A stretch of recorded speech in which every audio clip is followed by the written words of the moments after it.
πολύ εύκολα παίρνει νερά μέσα τώρα. Γιατί αυτό τι έπαθε νομίζεις?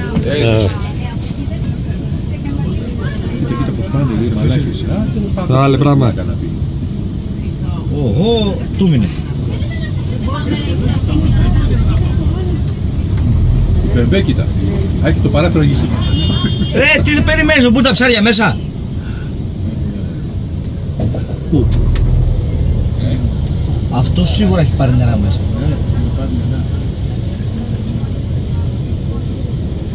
Χριστό, πάρ' το με την όπισθεν, καλά είσαι.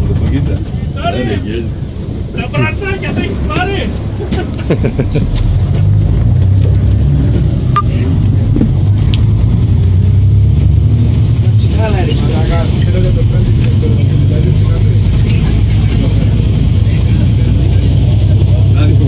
Χριστό, που γέλο τα έκανες τα παιδιά.